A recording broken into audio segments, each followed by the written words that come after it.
Hello दोस्तों, मैं हूं मीर और आज मैं एक्सप्लेन करूंगा 1990 में आई एक रोमांटिक मूवी घोस्ट को। आप इसके नाम से धोखा ना खाए, ये कोई हॉरर मूवी नहीं है। ये मूवी क्रिटिकली और फाइनेंशियली बहुत कामयाब थी और इतना ही नहीं, इस मूवी के लिए वूपी गोल्डबर्ग को best actress in supporting role के लिए ऑस्कर अवार्ड भी मिला था। और इतनी सक्सेसफुल मूवी को बॉलीवुड कॉपी ना करे, ऐसा हो सकता है? इस मूवी के रिलीज होने के एक साल के बाद ही मतलब 1991 में इस मूवी का हिंदी वर्जन बनाया गया था और बेशरम लोगों ने ओरिजिनल मूवी के मेकर्स को एक क्रेडिट तक नहीं दिया था। अगर आप 90s किड हो तो ये वीडियो देखने के बाद आपको याद आ जाएगा वो मूवी कौन सी थी।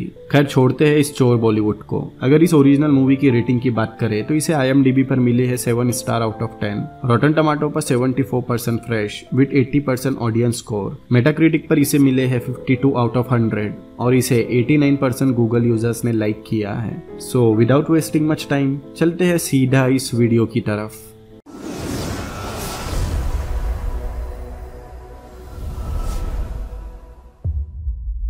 मूवी की शुरुआत में हम 3 लोगों को कोई पुराना घर साफ करते हुए देखते हैं। यह सैम और मॉली दोनों कपल हैं और इन्होंने ही मिलकर यह फ्लैट खरीदा है। इनके साथ है सैम का बेस्ट फ्रेंड कार्ल। तीनों को ये घर बहुत पसंद आता है। अगले सीन में हम कार्ल और सैम को काम पर जाते हुए देखते हैं। दोनों ही एक बैंक में नौकरी करते थे, लेकिन सैम कार्ल से बड़ी पोस्ट पर था। फिर वो दोनों बैंक में आते हैं। सैम की एक कलीग उसे बताती है किसी क्लाइंट ने उन्हें अर्जेंट $8 लाख दूसरे अकाउंट में ट्रांसफर करने को कहा है। सैम कार्ल के पास आता है और उसे पैसे ट्रांसफर करने बोलता है, जिसके लिए उसे सिक्योरिटी कोड चाहिए था और सैम बिना सोचे अपने पॉकेट डायरी से कार्ल को कोड दिखाता है। इससे हमें समझ में आता है दोनों दोस्त एक दूसरे पर कितना भरोसा करते हैं। अगले सीन में उनके फ्लैट में उनका सामान शिफ्ट किया जा रहा था, जहां मौका मिलते ही सैम और मॉली रोमांस करने लगते हैं। वह कार्ल भी आता है। यहाँ हमें पता लगता है मॉली एक आर्टिस्ट है। वो मिट्टी से मूर्तियां और एंटिक चीजें बनाती है। रात में सैम थोड़ा परेशान था क्योंकि उसे लग रहा था जब भी उसकी जिंदगी में सब ठीक चल रहा होता है तभी कुछ न कुछ बुरा होता है।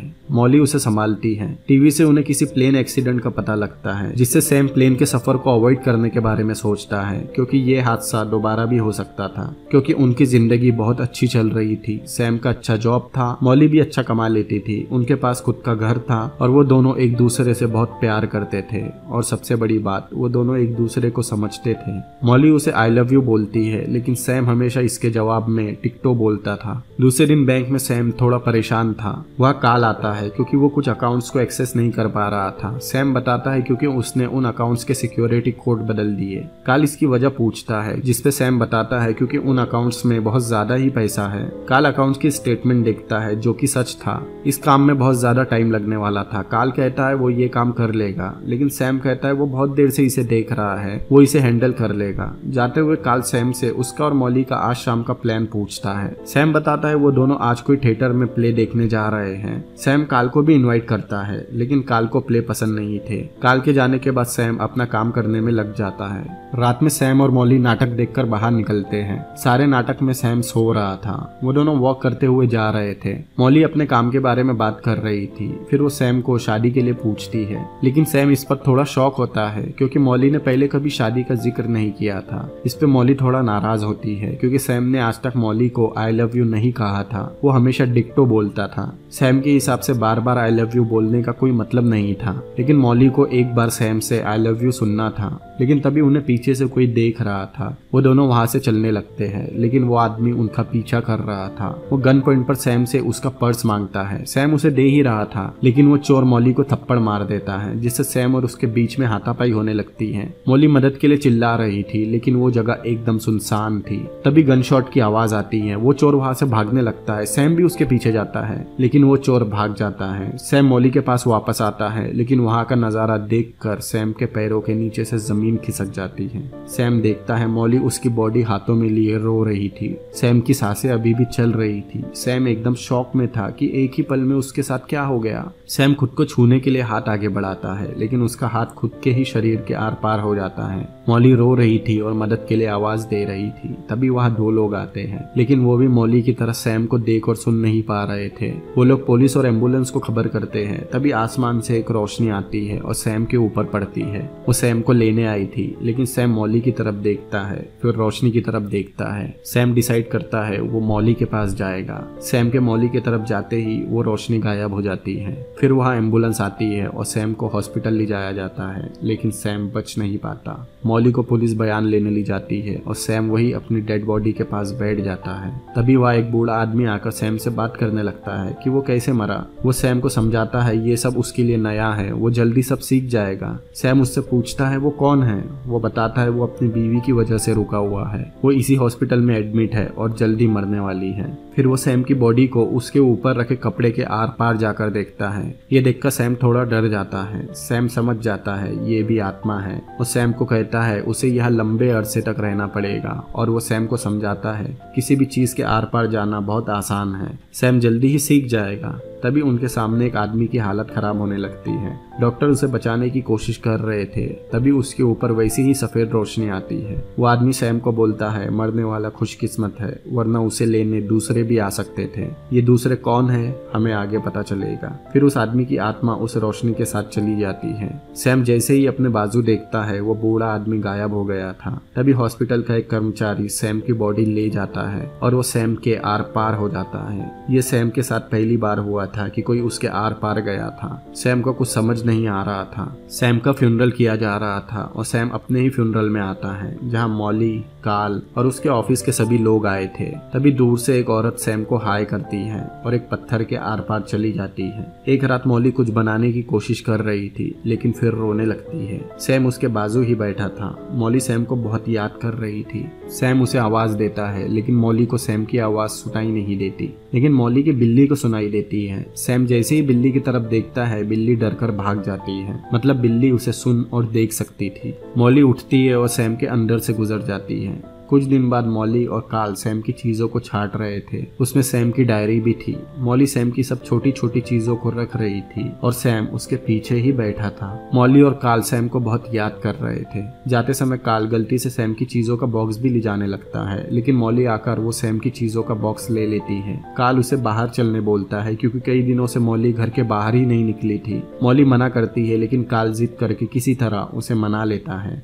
मॉली और काल बाहर जाते हैं। सैम उनके पीछे जाता है, लेकिन वो दरवाजे के हैंडल को पकड़ ही नहीं पाता। सैम पहली बार दरवाजे के आर पार जाने की कोशिश करता है, लेकिन तभी चाबी से लॉक खोलकर कोई दरवाजा ओपन करता है। सैम देखता है ये वही आदमी था जिसने सैम को गोली मारी थी। सैम उसे रोकने की कोशिश करता है, लेकिन उसके आर पार चला जाता है। फिर सैम उसे मारने की कोशिश करता है, लेकिन सैम उसे रोक नहीं पाता। वो बेडरूम में जाकर कुछ ढूंढने लगता है, लेकिन तभी मॉली वापस आ जाती है। सैम मॉली को बताने की कोशिश करता है कि घर में कोई है, लेकिन कोई सैम को सुन नहीं सकता था। वो आदमी एक जगह छुप जाता है। मॉली रूम में आती है और वो आदमी मॉली को कपड़े बदलते हुए देखता है, जिससे उसकी नीयत खराब होने लगती है। तभी सैम वही बैठी बिल्ली को डराता है और वो बिल्ली उछलकर उस आदमी को पंजा मार देती है। वो आदमी वहां से भागने लगता है। बिल्ली के चिल्लाने की आवाज मॉली को भी आई थी। सैम उस आदमी का पीछा करता है और पहली बार दरवाजे से आर पार होता है। सैम अभी भी उस आदमी का पीछा कर रहा था। वो सबवे में आता है। फिर ट्रेन में सैम उसके बाजू खड़ा हो जाता है, लेकिन तभी एक आदमी उठकर सैम के पास आता है और उसे मारने लगता है और उसे दूर फेंक देता है और हाथ मारकर खिड़की का कांच तोड़ देता है और कहता है ये ट्रेन उसकी है। ये देखकर सैम थोड़ा हैरान होता है, क्योंकि ये आदमी चीजों को छू सकता था। एक स्टेशन पर ट्रेन रुकती है। सैम उसका पीछा करता है और पीछा करते हुए उसके घर तक आता है और उसके लेटर बॉक्स पर उसका नाम देखता है, विली लोपेज। वो आदमी घर में आकर किसी को फोन पर बताता है कि वो उस चीज को आज नहीं ला पाया, क्योंकि मॉली घर आ गई थी। वो 2 दिन बाद फिर वहां जाएगा। सैम को समझ नहीं आता उसे क्या चाहिए और वो ये किसके कहने पर कर रहा है। विली मॉली की फोटो देखने लगता है, जिससे सैम उसके ऊपर चिल्लाता है, जिसका कोई फायदा नहीं था। अब सैम बेबस और लाचार रोड पर भटक रहा था। तभी उसे किसी सिस्टर ओडा की स्पिरिचुअल एडवाइजर की दुकान दिखती है। सैम उस दुकान के अंदर जाता है। अंदर ओडा लोगों के मरे हुए रिश्तेदारों से बात करने का नाटक करके पैसा कमाती थी। सैम कहता है ये औरत झूठ बोल रही है, लेकिन उसे सैम की आवाज आ रही थी। वो अपने आसपास देखने लगती है। उसे सैम सैम की सिर्फ आवाज आ रही थी, वो सैम को देख नहीं सकती थी। ओडा एक औरत को उसके पति की आत्मा से बात करने के बहाने चूना लगा रही थी, लेकिन सैम कहता है ये औरत धोखेबाज है। तभी ओडा खड़े होकर चिल्लाने लगती है, कौन बोल रहा है? तब सैम को समझ में आता है ओडा उसे सुन सकती है। सैम कंफर्म करने ओडा से अपना नाम बोलने कहता है। वो सैम का नाम लेती है। तब सैम को कंफर्म हो जाता है ओडा उसे सुन सकती है। ओडा अंदर जाकर बड़बड़ाने लगती है कि वो फिर किसी को धोखा नहीं देगी, बस उसे इस आत्मा से छुटकारा मिल जाए। लेकिन सैम आकर उसे बोलता है वो उसे छोड़ने वाला नहीं, जिससे डरकर ओडा दरवाजा तोड़कर भागती है, जिसे देखकर उसकी क्लाइंट भी डरकर भाग जाती है। अगले सीन में ओडा बताती है उसकी माँ और नानी के पास भी ये शक्तियाँ थी, लेकिन उसके पास नहीं थी। लेकिन अभी कैसे आ गई? उसे ये शक्तियाँ नहीं चाहिए, क्योंकि आवाजें सुन सुनकर वो पागल हो जाएगी। उसके साथ की लड़कियां ओडा को अकेले बड़बड़ाते हुए सोचती है दरवाजे से सिर टकराने से ओडा ऐसी हरकतें कर रही है। वो दोनों डॉक्टर को बुलाती है। सैम ओडा को उसकी मदद करने बोलता है। सैम उसे विली के बारे में सब बताता है, क्योंकि 2 दिन बाद वो फिर से घर में घुसने वाला था। सैम ओडा से मॉली को कॉल करने कहता है, वरना वो जाएगा नहीं। वो आत्मा है, वो थकेगा नहीं और लगातार बोलता रहेगा, जिससे ओडा का रिएक्शन कुछ ऐसा था। सैम की बात मानकर ओडा मॉली को कॉल करती है। ओडा उसे अपना नाम बताती है और कहती है उसके पास सैम का मैसेज है। सैम ने उसे कॉल करने को कहा। ये सुनते ही एज एक्सपेक्टेड मॉली कॉल रख देती है। सैम उसे मॉली के पास जाने कहता है, लेकिन ओडा मना करती है और कहती है सैम को जो करना है कर ले। अब रात में सैम जोर जोर से गाना गाने लगता है, जिससे ओडा सो ही नहीं पाती और थक हार कर मॉली से मिलने तैयार होती है। दूसरे दिन ओडा सैम के साथ उसके घर जाती है। ओडा बेल बजाती है और उसका नाम सुनते ही मॉली कॉल रख देती है। फिर ओडा बाहर खड़े होकर चिल्लाने लगती है। सैम के बताने पर वो चिल्लाती है। उसे मॉली के ग्रीन अंडरवेयर के बारे में सैम ने बताया, जिस पर उसने अपना नाम लिखा था, और सैम को बोलती है ये वो कभी नहीं भूलेगी। फिर और कुछ सीक्रेट्स के बारे में चिल्लाती है जो सिर्फ सैम और मॉली को पता थे। ओडा जाने लगती है, तभी मॉली नीचे आ जाती है। फिर वो एक रेस्टोरेंट में बात करने जाते हैं। मॉली को इन सब बातों पर यकीन नहीं था। ओडा ऊपर देखकर सैम से बात कर रही थी। मॉली के पूछने पर ओडा बताती है वो सैम को सिर्फ सुन सकती है, देख नहीं सकती, और अभी सैम ने उसका हाथ थामा है।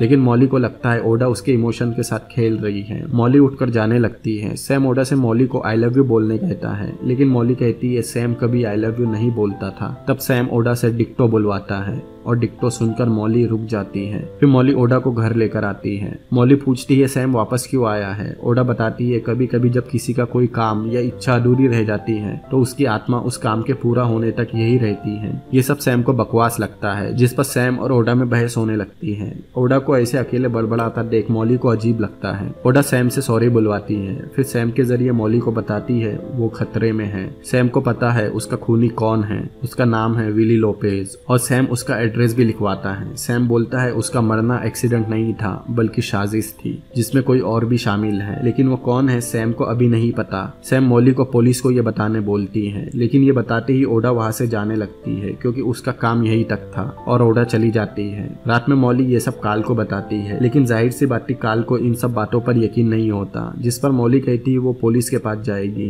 क्योंकि सैम ने उसे यही कहा है। लेकिन काल बोलता है वो पुलिस को क्या बताएगी कि किसी ज्योतिषी के जरिए सैम ने अपने कातिल का नाम बताया है। सब हंसेंगे उसके ऊपर, लेकिन मॉली जिद पर अड़ी थी, इसलिए काल सैम के बताए एड्रेस पर जाकर देखने तैयार होता है। फिर काल विली के एड्रेस पर जाता है। उसके साथ सैम भी था। काल विली के घर जाता है। अब यहाँ मूवी का मेन प्लॉट रिवील होता है। काल विली पर भड़कने लगता है कि उसने किसको बताया सैम के खून के बारे में, क्योंकि एक औरत ये सब जानती थी। काल ओडा को भी मारने बोलता है। यहाँ हमें पता लगता है वो जो सैम ने अकाउंट्स में बहुत सारे पैसे देखे थे, उन सब पैसों की हेरा फेरी काल ही कर रहा था। सैम ने उन अकाउंट्स के सिक्योरिटी कोड बदल दिए थे, जिसकी वजह से वो पैसे अभी तक वही फंसे हुए हैं। काल ने विली को सैम का पर्स चुराने भेजा था, मगर उसने सैम को मार दिया। अब सैम को समझ में आता है क्यों उस दिन काल उन अकाउंट्स का काम खुद करने पर जोर दे रहा था, और क्यों उसने उनका शाम का प्लान पूछा था। इसीलिए उस दिन काल सैम के घर से उस बॉक्स को जानबूझकर ले जा रहा था, जिसमें सैम की डायरी थी, क्योंकि विली ने सैम का पर्स और घर की चाबी तो चुरा ली थी, लेकिन उसमें वो डायरी नहीं थी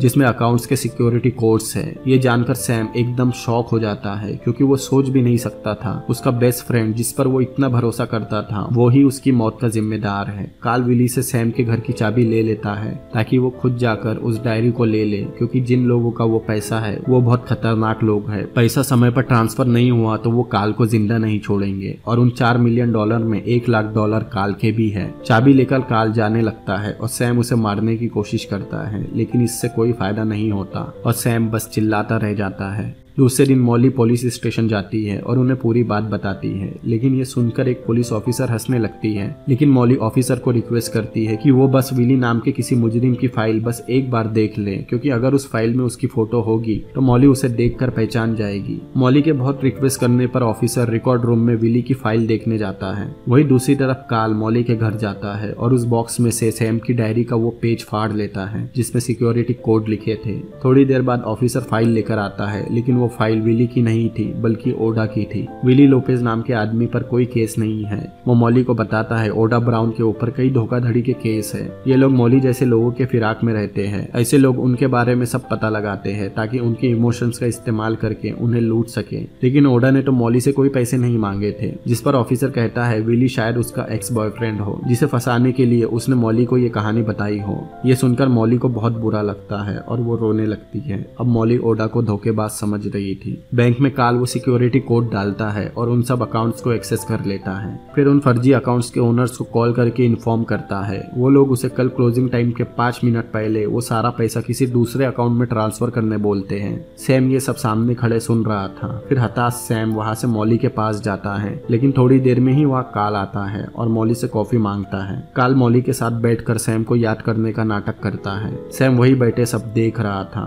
फिर मौका मिलते ही कार्ल अपनी शर्ट पर कॉफी गिरा देता है और अपनी शर्ट उतार लेता है। फिर मॉली की मेंटल स्टेट का फायदा उठाकर मॉली से मीठी मीठी बातें करने लगता है और उसे किस कर लेता है। सैम ये देख नहीं पाता और कार्ल पर कूद जाता है और उसके आर पार हो जाता है, लेकिन वही रखी फोटो सैम के हाथ से टकराकर गिर जाती है, जिससे मॉली का ध्यान वापस आ जाता है। वही सैम एकदम हैरान था क्योंकि आत्मा बनने के बाद पहली बार उसने किसी चीज को छुआ था। मॉली कार्ल को जाने कहती है क्योंकि अभी वो इन सब के लिए तैयार नहीं थी। वही सैम फिर दूसरी चीज को छूने की कोशिश करता है लेकिन छू नहीं पाता। कार्ल मॉली को कल डिनर के लिए इनवाइट करता है। सैम सीधा सबवे जाता है और ट्रेन में उस आत्मा को ढूंढने लगता है जिसने कांच तोड़ा था। सैम बहुत देर तक उसे ढूंढता है। एक ट्रेन से दूसरी ट्रेन में जंप मारता है, चलती ट्रेन के अंदर देखता है। 1990 में ऐसे स्पेशल इफेक्ट काफी बड़ी बात थी। फाइनली सैम को एक ट्रेन में वो आदमी दिख जाता है। सैम को वहां देखते ही वो आदमी गुस्से से वहां बैठे लोगों के हाथ की चीजों को फेंकने लगता है और सैम के पास आकर उसे ट्रेन से निकलने कहता है, लेकिन सैम नहीं मानता और थक कर उसे सैम की बात माननी पड़ती है। फिर एक स्टेशन पर वो सैम को बोतल के कैप को उंगली से ढकेलने कहता है, लेकिन सैम नहीं कर पा रहा था। वो आदमी उसे समझाता है। सैम अभी भी सोचता है उसके पास शरीर है, वो जिंदा है। सैम को चीजें अपने दिमाग से हिलानी होगी, उसे पूरा कंसंट्रेट करना होगा। सैम के सामने ही वो आदमी ढक्कन को धक्का देता है।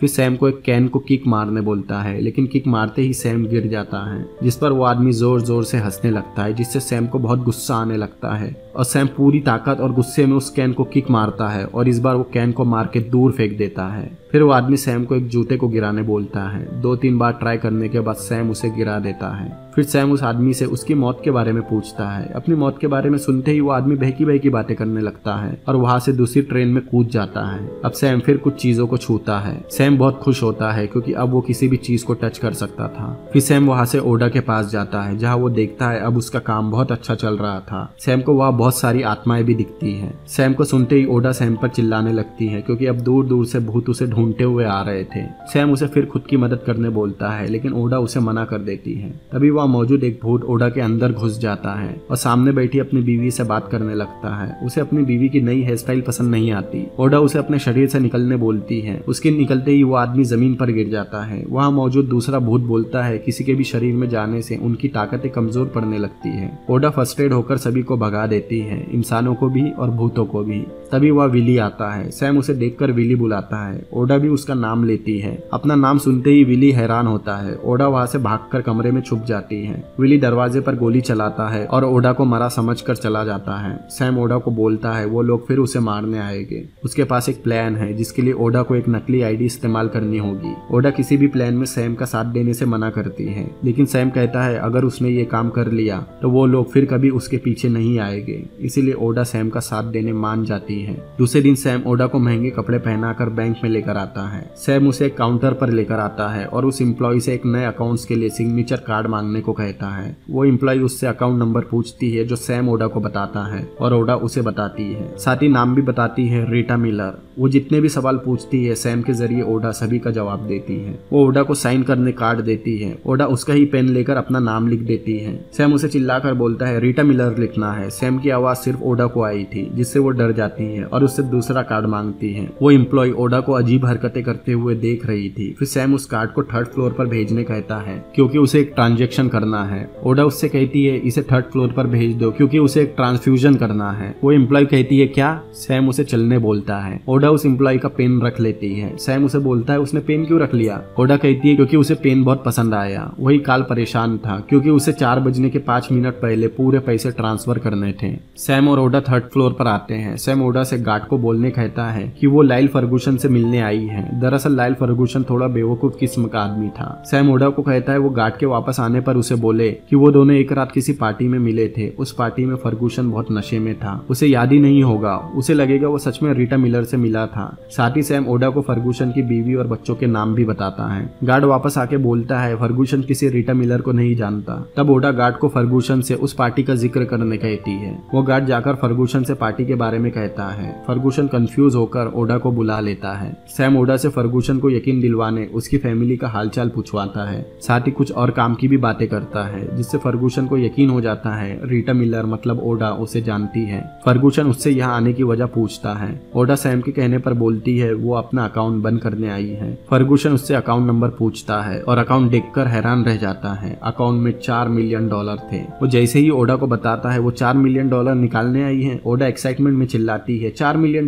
सैम उसे शांत कराता है और फर्गूसन से 4 मिलियन का चेक बनाने कहता है। फर्गूसन ओडा से आईडी मांगता है। ओडा अपने वॉलेट का पूरा सामान गिराकर उसे आईडी देती है। ये बैंक वाला सीन बहुत फनी है। अब 4 बजने में 10 मिनट बाकी थे। काल पैसे ट्रांसफर करने की तैयारी करता है। वही दूसरी तरफ फर्गूसन चेक लेकर आता है और ओडा को क्लोजिंग पेपर पर साइन करने बोलता है। ओडा रीटा मिलर की साइन करती है लेकिन तभी सैम देखता है वह किसी काम से मॉली आई है। मॉली ओडा को जानती थी कि उसका नाम रीटा मिलर नहीं ओडा ब्राउन है। मॉली उसी तरफ आ रही थी तभी सैम उसके सामने के टेबल के पेपर्स गिरा देता है। मॉली उसे उठाने में लग जाती है। सैम जल्दी से ओडा के पास जाता है और उसे चलने बोलता है। ओडा फर्गूसन का भी पेन रख लेती है। सैम जल्दी से ओडा को लेकर वहां से भागता है लेकिन मॉली उसे देख लेती है। मॉली ओडा के पीछे जाती है मगर ओडा लिफ्ट में चली जाती है। मॉली जाकर फर्गूसन से ओडा के यहाँ आने की वजह पूछती है कि कहीं वो सैम के काम से तो यहाँ नहीं आई थी, लेकिन फर्गूसन बताता है वो रीटा मिलर थी। वो अपना अकाउंट क्लोज करने आई थी। वही दूसरी तरफ जब काल पैसे ट्रांसफर करने जाता है उसे रीटा मिलर का अकाउंट ही क्लोज मिलता है और वो परेशान हो जाता है। उसके पसीने छूट जाते हैं कि अब वो क्या करे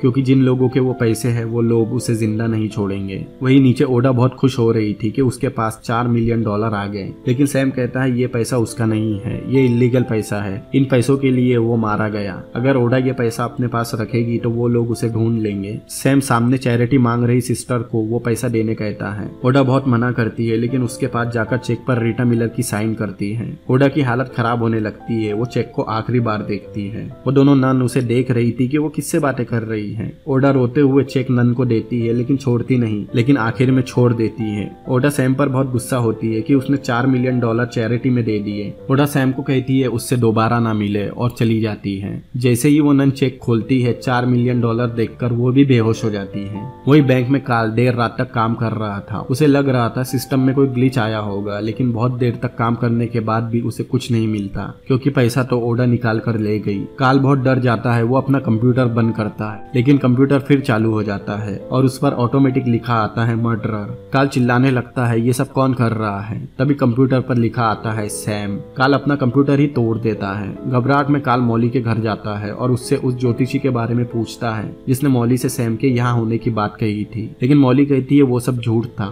लेकिन मौली गलती से काल को बता देती है आज उसने उस ज्योतिषी को बैंक में देखा था। वो अकाउंट बंद करने आई थी और उसका नाम ओडा ब्राउन नहीं रीटा मिलर है। ये सुनते ही काल समझ जाता है वो पैसा ओडा के पास है। काल मौली से सिर दर्द की दवा देने कहता है। मौली के जाते ही सैम काल को टच करने लगता है। काल गैस ऑन करके सैम को इस घर को जलाने की धमकी देता है, लेकिन सैम उसे पंच मारकर गैस बंद कर देता है। काल सैम को बोलता है उसे 11 बजे तक वो पैसे चाहिए वरना वो मौली को मार देगा। काल बैंक में कोई इमरजेंसी काम आने का बहाना बनाकर चला जाता है। सैम भी भागता है क्योंकि वो समझ गया था काल अब ओडा के पास जाएगा। ओडा अपने घर में टीवी देख रही थी, तभी वहाँ सैम आता है और उसे पूरी बात बताता है। नीचे काल विली के साथ पहुंच गया था। ओडा अपने फ्लैट से निकलकर किसी दूसरे के फ्लैट में छुप जाती है। काल और विली ओडा का फ्लैट चेक करते हैं, वहाँ कोई नहीं था। काल नीचे चेक करने जाता है। अंदर सैम चीजों को फेंक कर विली को डराता है और मिरर पर कुछ लिखता है। विली डरकर भागने लगता है। सीढ़ियों पर वो काल से टकराता है, लेकिन विली इतना डर गया था कि बाहर भागने लगता है। काल उसके पीछे जाता है। सैम भी उसका पीछा नहीं छोड़ता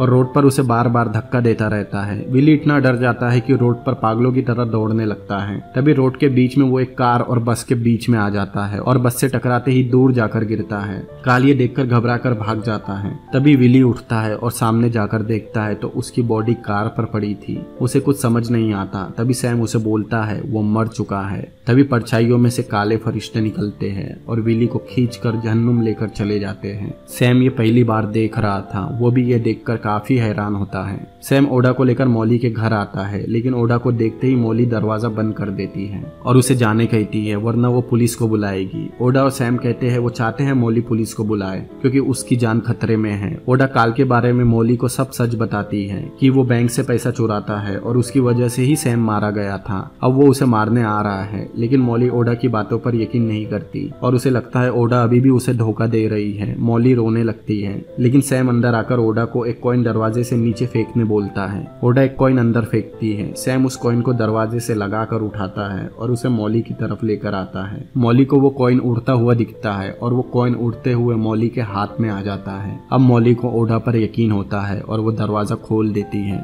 मॉली पुलिस को कॉल करती है और वो दोनों पुलिस का इंतजार करने लगते हैं। सैम मॉली को आखिरी बार छूना चाहता था और मॉली सैम को देखना चाहती थी। उन दोनों के बीच इतना प्यार देखकर ओडा भी इमोशनल हो जाती है और वो सैम को कहती है उन दोनों को मिलाने के लिए वो जरिया बनेगी और सैम को खुद को पोजेस करने बोलती है। सैम ओडा को पोजेस करता है और ओडा मॉली के पास आती है, बट एज एन ऑडियंस हमें दिखाया जाता है सैम मॉली को छूता है और उसे आखिरी बार गले लगाता है। लेकिन तभी बाहर काल दरवाजा ठोकने लगता है और सैम ओडा की बॉडी को छोड़ देता है, लेकिन इससे सैम काफी कमजोर हो जाता है। ओडा और मॉली फायर एस्केप से बिल्डिंग के ऊपर चढ़ने लगते हैं। काल दरवाजे के लॉक को शूट करके अंदर आता है और उसे खिड़की खुली दिखती है। काल उनके पीछे जाने लगता है। सैम उसे रोकने की कोशिश करता है, लेकिन वो बहुत कमजोर हो गया था। मॉली और ओडा ऊपर चढ़ते हैं। काल भी उनके पीछे आता है। वो दोनों काल से बचने की कोशिश करते हैं, लेकिन काल ओडा को पकड़ लेता है। मॉली काल से लड़ने की कोशिश करती है, मगर काल उसे दूर फेंक देता है। काल गन पॉइंट पर ओडा से 4 मिलियन का चेक मांगता है, लेकिन ओडा कहती है वो चेक उसने किसी को दे दिया, लेकिन काल नहीं मानता। वो ओडा को शूट ही करने वाला था।